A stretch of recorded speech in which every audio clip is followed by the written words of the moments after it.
initiative leading the early childhood component, the policy component of that initiative. So we're so grateful to have her here today and to talk about her work. So thanks so much, Shantel. I'm excited to be here. Thanks so much for inviting me. We have so much to talk about, and I wanted to share the resources that Children's Equity Project has put out. They are so rich, they're so actionable and concrete, which I think makes them stand out from a lot of resources. They really have things states can do, federal governments can do, local districts can do right away to put equitable policies in action. So Tara's going to put links to these reports that you see on the screen in the chat. And Shantel, I just wanted you to start by telling us a little bit about Children's Equity Project. Yeah, thanks so much, Carrie. So the Children's Equity Project, or the CEP for short, is housed at Arizona State University. And it's an initiative that really focuses on policy at a national level and at a state level kind of across the country. All with the kind of exclusive focus of equity in learning spaces from birth through kind of the early grades and into that K-12 system. Our work is done in partnership with CEP partners and our network across the country I think we're at about 15 universities and organizations who all kind of approach equity from a variety of different lenses. We focus on everything from, centering racial equity primarily, but also look at issues of disability rights and inclusion, issues of language and dual language learners, issues in tribal communities, the intersection kind of immigration and early childhood development and family wellness, and a number of other different issues, and how all of those different things intersect with each other. And our work really intersects that research, policy, and practice space, so that we do some basic research, but a majority of what we do is kind of analyze data, analyze research to inform policy, and kind of really focus on strategizing and building policy agendas that are, as you mentioned, really concrete, really actionable, and kind of laser focused on building more equitable systems in the early education space. So that includes childcare and Head Start and public pre-K, and moving up on to the K-12 space. So I'll pause there. Thanks so much, Shantel. And I saw that some people were having trouble with the audio, so just check out the chat because Kayla put in some good tips for that. Thanks so much, Shantel, for telling us more about CEP. Today, we're focusing particularly on this report, Start with Equity, 14 Priorities to Dismantle Systemic Racism in Early Care and Education. So first, we are going to just take a step back and remember that the context for this conversation is about this huge influx of money that is coming for early care and education. It's unprecedented. And if you were on our webinar a couple weeks ago, you learned some more about all of the funding that has to do with early care and ed that can be applied to support these policies that we're talking about today in various ways. So this is just a reset and reminder that there'll be funding for CCDBG, for stabilizing the child care sector, which has been really devastated during the pandemic, for home visiting programs, for early childhood special education, and then there's the expansion of the child tax credit. And that's just actually some of the more major investments. There are other ways that funding will be able to support this. So these are the 14 policies in the report, and they're all critical. And like I said, we could do a full boot camp session on each of these, but in our limited time together, we're going to focus on 4 in particular. These are the 4, and I really encourage you to check out the full report. Again, it's very actionable, and they have recommendations for federal, state, and district level. And today we're going to focus on the state level recommendations. Okay, so the first one we're going to talk about, we just heard an amazing conversation about, and I wanted to start with this, family leadership and engagement, because I think it undergirds the success of so many other policies and practices in early childhood education. And as Karen Mapp just put it brilliantly, family engagement should be, as she said, full, equal, equitable, and liberatory. And yesterday, actually, in our opening plenary, we also heard our guest speakers talk about the importance of family engagement and the importance of not making biased assumptions about the needs and preferences and goals of families. So I really liked this quote from the report, which is there on the slide in the orange box from the CEP report that said, families are children's first, primary, and longest lasting teachers. Their funds of knowledge are invaluable. And so the report has several recommendations. 4 are listed here, is specific to what states can do. And Shantel, the report, I think you do a really good job of emphasizing the importance of centering families in pre-K and childcare.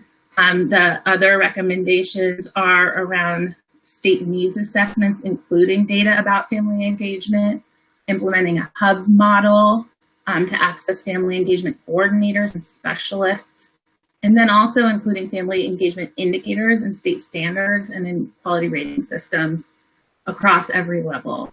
And you also, the report goes pretty in depth about Head Start as an example of a model that centers families. So Shantel, I just wanted you to talk a little bit more about what it looks like to center families in early childhood systems in an equitable way.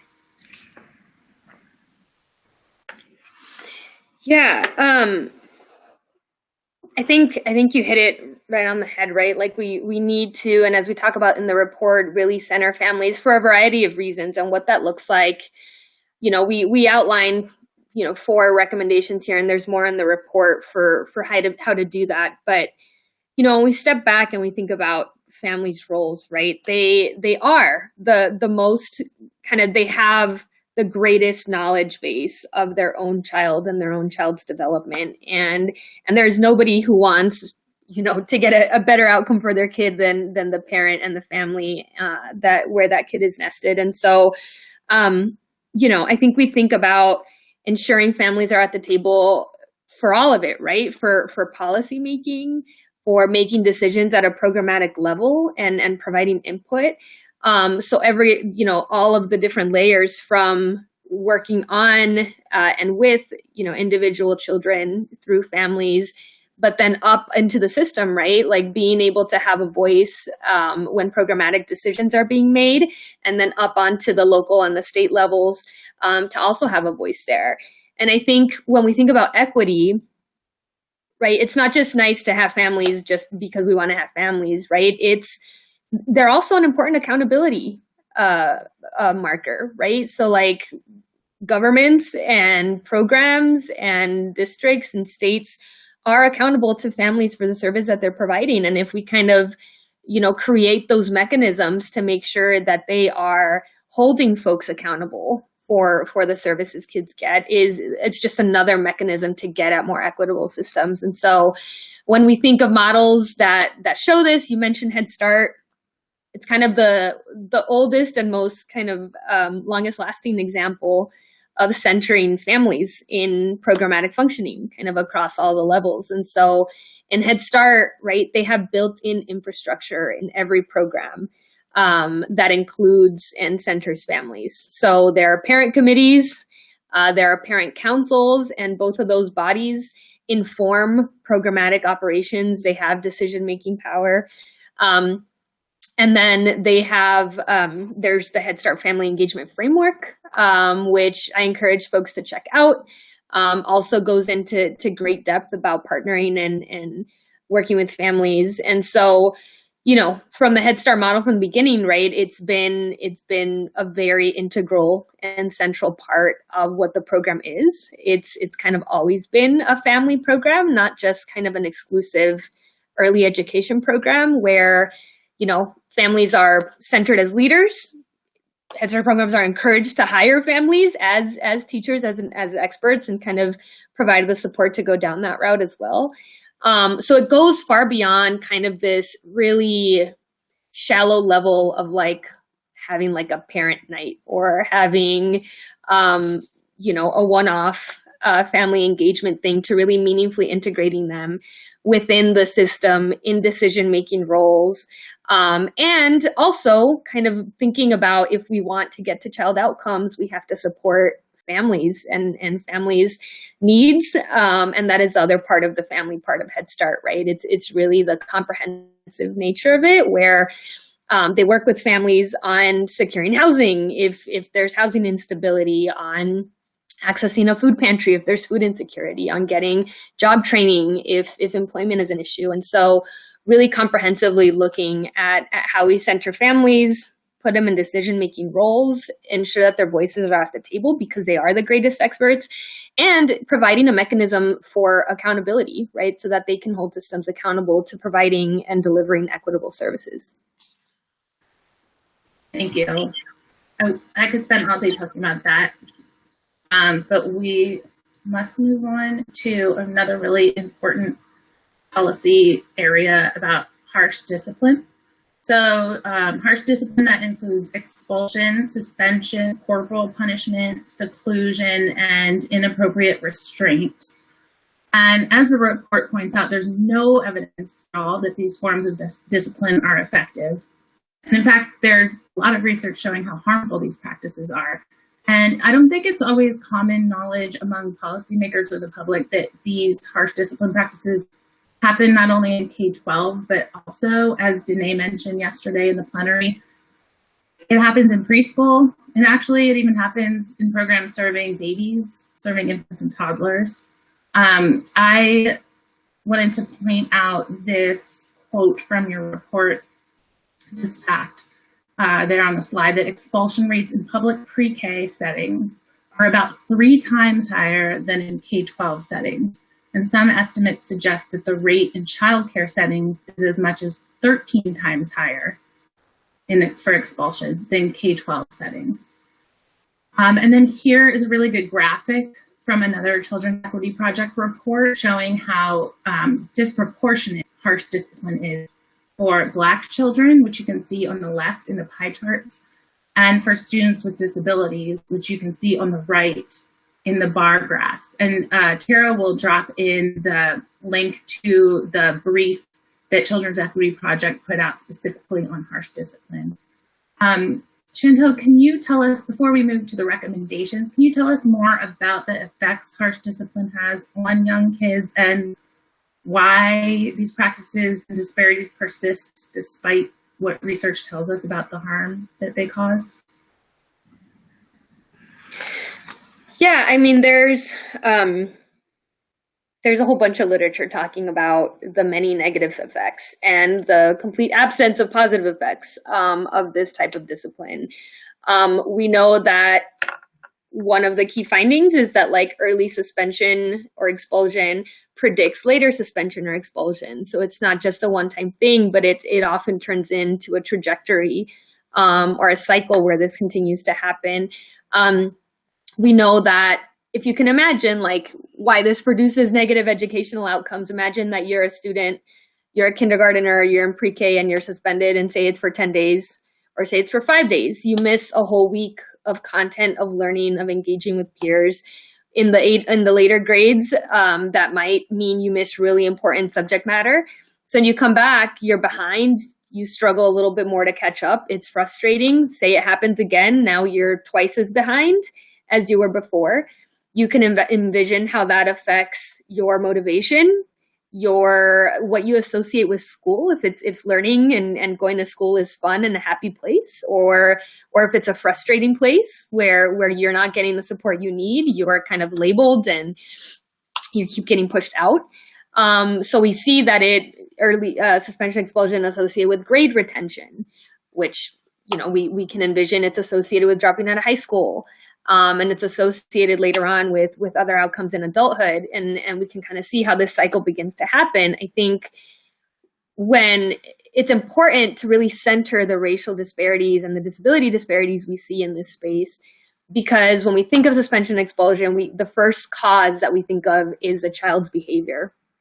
But we know that there is a lot of research showing that bias is one of the driving factors of suspension and expulsion, and particularly the disproportionality of suspension and expulsion. There is no data that suggests that Black children have worse behavior or have more frequent misbehavior. And so how do we explain that chart on the left, right, that the pie graphs, if there is no data that they actually have worse behavior? And part of how we explain it that has panned out in the literature is that there are biases in how we perceive behaviors and the decisions we make based on those perceptions of behavior. I'll just say one more thing about this, but Dr. Walter Gilliam has done lots of research in this space. And one of the things he finds is that there are 3 really big risk factors for being suspended or expelled as a young child. And he calls them the 3 Bs: being Black, being big, so like taller in stature or in a room with 3 and 4-year-olds, the 4-year-olds, and being a boy. And if we stop and pause and consider, like, what of those 3 Bs have anything to do with the child's behavior or the child's action, it has nothing at all to do with the child's behavior. And so I think that's part of it. Your question as to why this continues to be done, I think the other part of it, beyond kind of the systemic racism and the bias that we see driving decisions and perceptions, is teacher preparation and development and support and resources in the classroom. Oftentimes teachers or schools or districts or providers see this as a tool, as an intervention, as something to use to manage the classroom. And oftentimes that happens when there are no other tools or no other supports to replace that particular practice with, right? So like classroom management, behavior supports, understanding social emotional development, really understanding basic child development, right? Because a lot of this happens if we have unrealistic expectations and behavioral expectations for kids. And if our expectations don't match up with their behaviors, then there's like a friction there that results in issues. So I think, Carrie, to answer your question, lots of bad outcomes associated with it. There is a lot of bias and racial bias in particular that is deeply embedded in a lot of this stuff. But the other part too is that teachers are overworked and they are underpaid and they are under stress. And if we think about the different systems in the early ed space, childcare providers are the least paid. They're less likely to kind of be connected to a system of support like coaching and trainings and things like that. They work longer hours often because childcare is open for extended hours for parents' work schedules. And so, and if the program doesn't have the financial kind of viability to have substitute teachers or higher ratios, more teachers to kind of place in, that has implications for how long you can take a break. And all of these things combined, I think, create this environment where this is happening just way too often. Thank you so much. And that makes me think we actually at EdTrust have a report coming out this spring or early summer about supporting child care providers, particularly women child care providers of color, and how state and local chambers of commerce can help in certain ways connecting to communities. So I just wanted to let you all know that's coming out soon to address some of this, including the fact that a lot of professional development and training is just not accessible enough to providers, to early educators. So here are the recommendations at the state level, some of them from the report. Of course, the first is prohibiting harsh discipline. The second is around data, how important data is.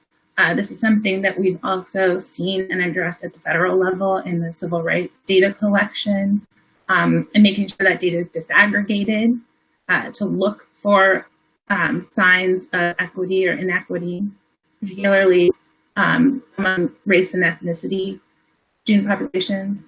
And then, as you noted, prioritizing funds for interventions. And what I do find so interesting is that there are a lot of interventions that have good evidence behind them, that are practical and ready to use. And there is a disconnect in terms of accessibility and in terms, I think, sometimes of just understanding at the state and district level of selecting an intervention and providing frequent, ongoing professional development. So this is a huge area that we could talk about for a really long time. But we will move on to another very important topic, which is early intervention and special education, which again, Karen Mapp and John King talked about earlier. And this has to do with the many forms of support that young kids and families are entitled to under the Individuals with Disabilities Education Act. So for those of you less familiar, this could be everything from speech and language therapy to physical therapy, to assistive technology, to mental health supports, to specialized instruction, to access the preschool curriculum. And this is all under the Individuals with Disabilities Education Act, or IDEA. And early intervention is for kids with disabilities or developmental delays, or kids who have medical conditions that put them at risk of developmental delays. So we are actually at EdTrust going to put out a report this spring on equity in early intervention. We'll be publishing data we collected from across the country from state early intervention coordinators and recommendations for states to make early intervention more equitable. And we'll also be putting out a video series about that. So we will make sure to blast that out when it's ready. I want to just take a minute and step back here to note there's a really important distinction to make when we're talking about special education and racial bias and systemic racism in health and education systems. So a critical area of research is around culturally competent anti-racist policies and practices to ensure that kids are being appropriately identified for IDEA services. So appropriately, meaning that requires cultural and linguistic competency. So that means a workforce that reflects the diversity of the early childhood population. It requires professional development that's anti-racist and culturally competent and includes those family engagement approaches. And it requires more research on culturally and linguistically competent assessment and evaluation tools. We have to have those things in place to make sure kids who benefit from services receive them and to avoid inappropriate identification, placement, instructional practices. And so as the Children's Equity Project points out in the report, in the early years, children of color are under-identified often for early intervention and early childhood special education. Once kids get into the K-12 system, the data show a different problem, which is that there are racial and ethnic disparities in the types of disabilities that children are identified with under IDEA, which of course is very problematic. So as the report points out, Black children in K-12 are more likely to be identified under IDEA categories that require more subjectivity when someone is evaluating the student or when a team is evaluating the student. And also in terms of placement, where students with disabilities spend their times in school.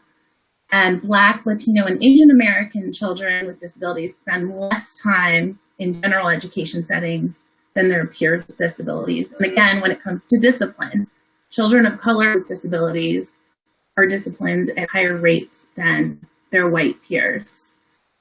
So here, from this report, we're talking about a very important piece of this, which is for those students of color who would benefit from services under IDEA, we know that not only are they underrepresented in early childhood special ed, but also when they do have access, it's very few and it's too few and far between. A lot of that has to do with how dramatically underfunded these programs are. And then another very concerning phenomenon is that preschoolers in special ed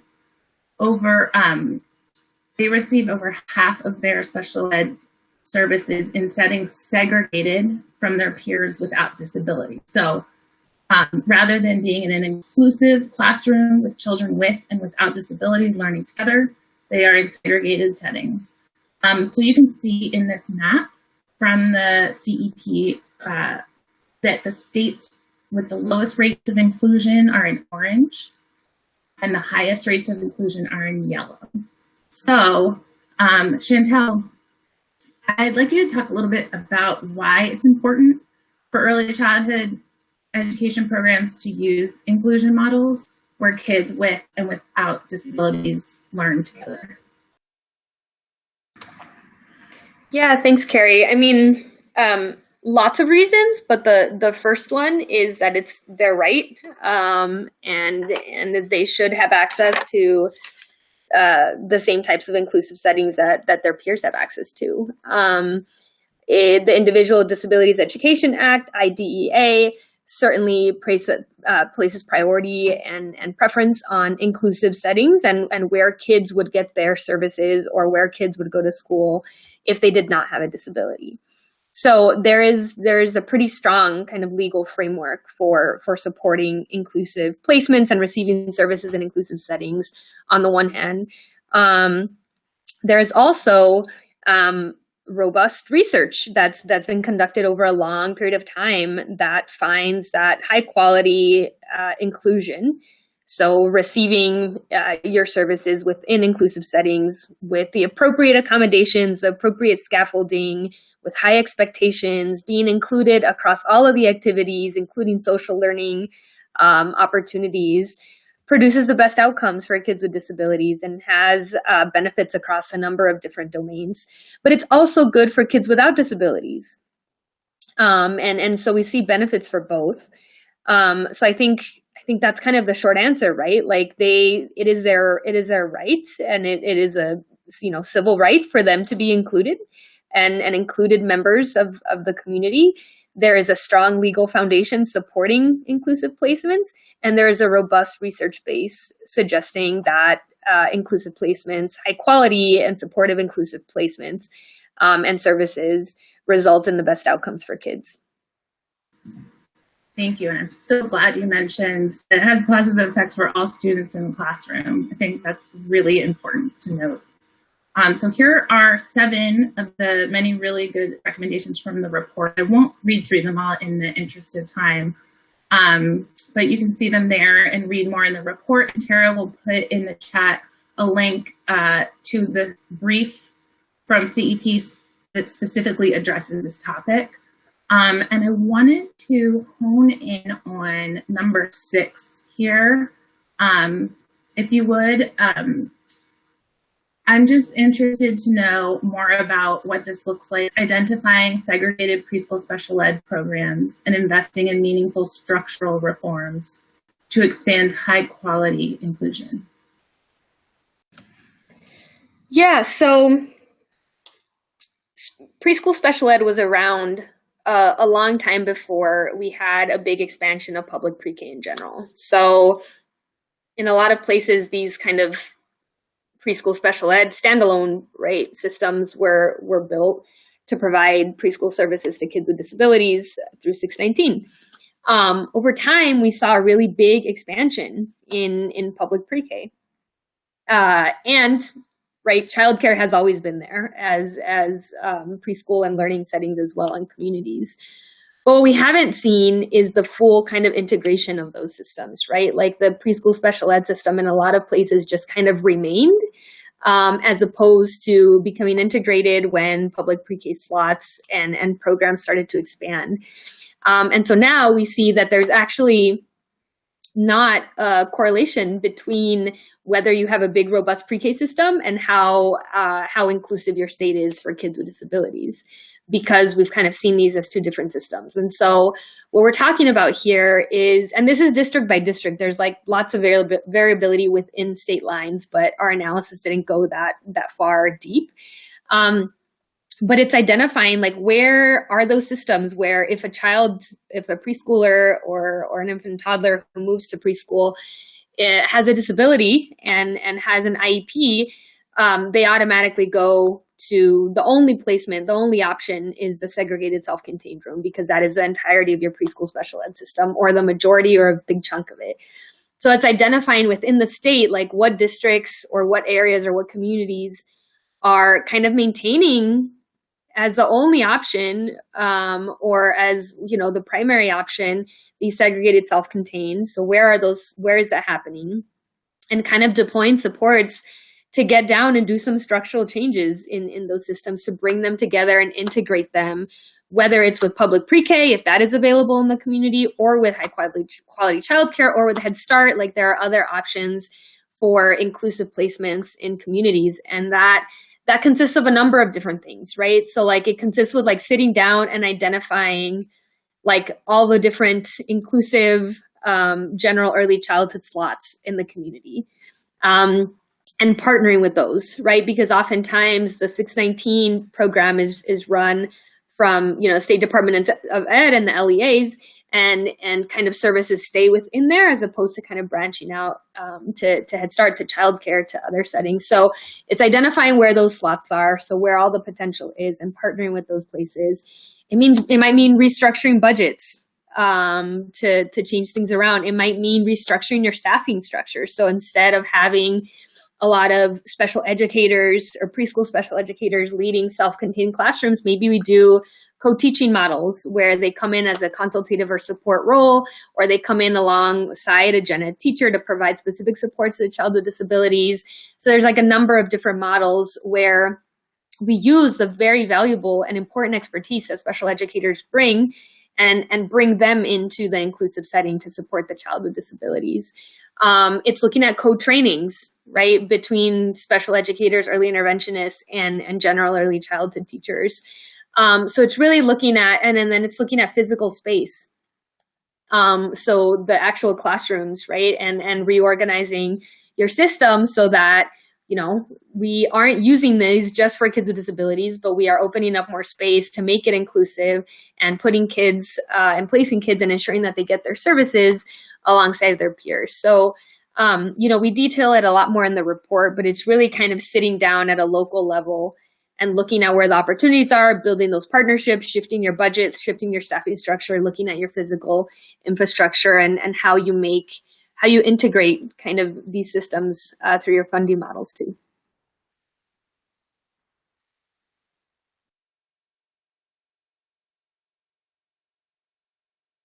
Oh, you're muted, Carrie. Well, I won't repeat myself. Let's just assume it was something really profound and interesting. So we'll move on in our last few minutes to this last very important topic. And please, if you have questions, feel free to put them in the questions section of the chat. We should hopefully have time for a couple questions at the end. So this slide and this recommendation from the report is about dual language learners, equitably expanding access to dual language immersion approaches for dual language learners. Dual language learners are young children who are in the process of learning English in addition to another language in their home. And Karen Mapp and John King talked about family engagement with families of English learners earlier. So now I just want to take some time to focus in on our youngest learners, our dual language learners. So first, I just want to look at these really great full quotes from your report. So I really liked this graphic there that says dual language instruction creates lasting, wide-ranging benefits for all students.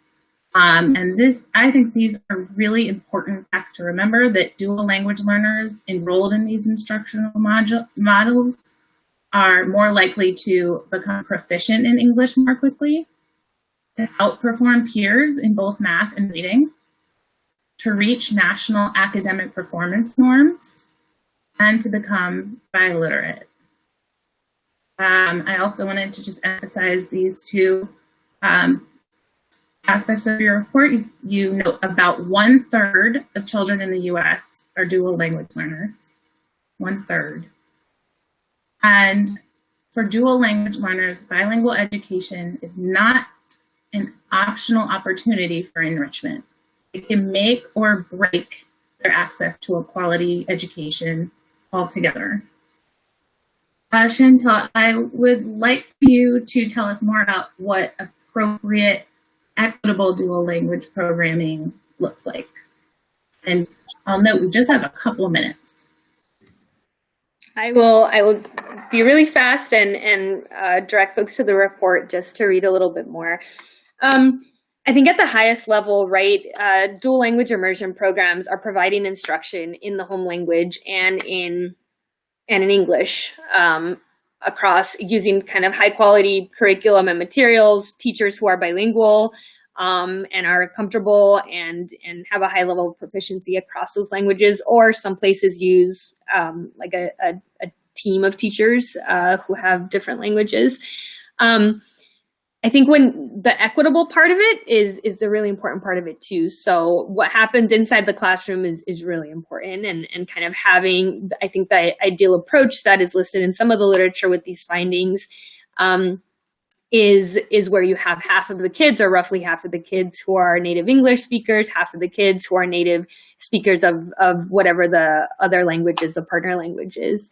But the equitable part of it really has to do with, in part, enrollment and who we are reserving these slots for and who we are prioritizing to get these slots.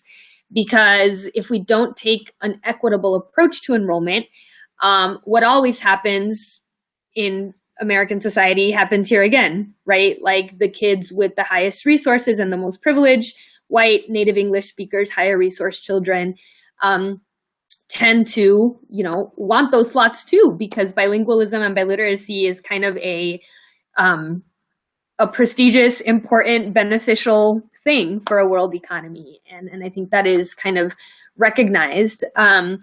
And if we don't take this equitable approach to enrollment, where we are saying DLLs have the most to gain, DLLs have been the ones who are historically marginalized in the education system that just like exclusively centers around English, then we kind of risk having a bunch of dual language programs and having DLLs actually be pushed out of them or not be a part of those systems. And there's not like a lot of national data on this, but there has been some emerging data finding that this is actually the case, that in some places that actually have a dual language immersion program, English learners are actually underrepresented in those models. In some states, like Arizona, until just very recently, children who were categorized as English learners were not allowed to attend bilingual education altogether as a matter of policy. So there are the really extreme versions of explicit policy that produces inequity and has kind of that structural racism and systemic racism at the bottom, all the way to others who are kind of this colorblind approach to like, anybody could access this. And when we do that, right, the same kids kind of get crowded out. And so there's more work to be done, I think, in defining what quality dual language instruction looks like inside the classroom. But the one thing that we really want to emphasize is that when we're building these new models, to really look at those enrollment policies and to really prioritize equity. Because like we said in that pull-out quote, right, like for a native English speaker, a dual language program might be like a really great enrichment opportunity. But if they don't get in, like it's not really going to affect their access to education in general. Whereas if you don't speak the language and you don't speak English and you aren't afforded an opportunity to do bilingual education, it might actually really influence your basic fundamental access to education and the quality of that education. And so when we think about dual language immersion, just really kind of centering equity in our enrollment and being really intentional about how we do that. Thank you so much. Technically, we're out of time, but if folks want to stay on, we did get one question that I'd love to ask you. For folks that are leaving, just thank you so much for joining us, and a huge thank you to Dr. Shantel Meek. And I strongly encourage you to check out these reports on all of these topics. They're really rich, really actionable for what your state can do. So, Shantel, you know what? We have a few minutes left. So in our last few minutes, we have a question. It says, curious what Dr. Meek thinks about the 50-50 approach. Some districts aim for 50% DLLs and 50% non-DLLs in their programs. Would a more equitable approach prioritize DLLs and not aim for a specific ratio? I think that's a really good question for which I don't have a great answer. Communities look different ways, right? So in the community where I grew up, I'm Mexican American. I grew up in a small community right by the US-Mexico border in southern Arizona. You could not find half of a classroom of kids who had English as their first language to fill up. We all kind of grew up bilingual. Many of us had Spanish as our first language. And so in that community and in many border communities across the country and in many non-border communities across the country, that wouldn't be possible. The flip is also true in lots of places where the number of DLLs might be smaller. In some places, for example, I'm not sure in the Mountain West or other places. So I think part of it really does depend on your community context and who is in your community. And the other part of it is also kind of going back to the research. And a lot of the research does find that this approach where you do have a mix, and I don't know if it's a 50-50, but a mix of kids who have those different home languages, whether that's English and Spanish or English and another home language, does produce positive outcomes. And part of that is because of the huge role that we know social interactions and peer relationships have on language, on academics, on everything going forward. And just having those peer models to engage with and interact with really does supplement. And so what we have seen when DLLs are crowded out is that it's not even half that they're at, right? Like they're less than half. There may be one or two of the kids in the classroom. And so even getting to half gets us to a better place than these approaches where we don't attend to enrollment and reserving slots or prioritizing slots at all. So it's not a straightforward answer, I guess. And it depends on the community and the context and who the kids are and what languages they speak at home in the community. But that's what I would say about that. Yeah, and that makes sense. It really depends on state context, local context. And I would imagine if we had another 45 minutes, it would be really interesting to talk about family engagement for dual language learners and dual language immersion approaches and how that looks different than typical dual language programs. But I will wrap it up here. Tara put a link in just now, one more time, to the Children's Equity Project reports and some EdTrust content. And again, I just want to say a huge thank you to Dr. Shantel Meek for joining us today. And please check out the materials and enjoy the rest of boot camp. Thanks so much. Thank you all. Thanks, Carrie.